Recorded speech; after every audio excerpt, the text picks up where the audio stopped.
Blood of the first sin. The summer of the red moon began like any other in the land of Sumer.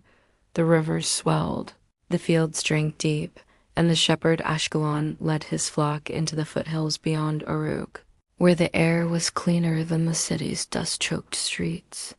He was a quiet man, known for his sharp eye and his reluctance to speak more than needed. It was on the 12th night of the harvest month that the sky changed.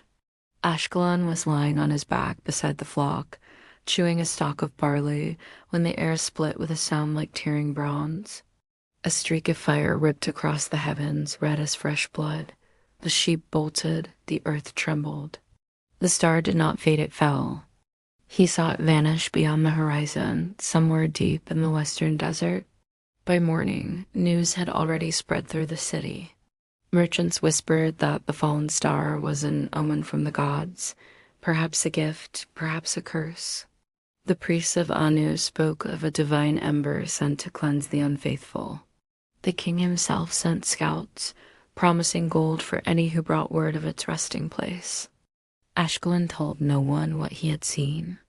The desert was wide, and men who went chasing omens often did not return. But something gnawed at him, not fear, but a pull, as if the fire in the sky had lodged itself behind his eyes. On the third night, unable to sleep, he took a water skin, a blade of hammered copper, and left. The desert swallowed him whole. By day, the sun pressed down with the weight of a smith's hammer. By night, the cold bit like teeth. On the second night, he saw it, an unnatural glow in the distance, pulsing faintly like the breath of something sleeping. At dawn, Ashkelon reached the crater. The sand was blackened to glass. In the center lay a mass of stone, cracked and steaming, as if it still remembered the fire of the heavens. But among the rock was something else, something not of stone at all. It was a shard of crystal, larger than his fist, its surface slick like wet obsidian, yet glowing from within with a deep red light. When Ashkelon approached, the air grew heavy as if pressing against his chest. The light pulsed faster, then he heard it. Not with his ears, but inside his head, a whisper, low and urgent, in no tongue he knew.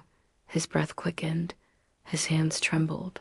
He should have fled, left the thing buried in the desert, but he stepped closer and closer still, until the heat of it made his skin prickle. The whisper sharpened into a single thought. Blood. Ashkelon stared at the shard. His lips were dry.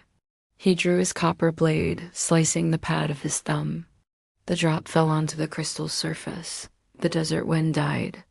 The world seemed to hold its breath. The crystal drank the blood, and in that moment, the shepherd's shadow stretched against the ground longer than a man's. Longer than it should have been, curling and twisting like something alive.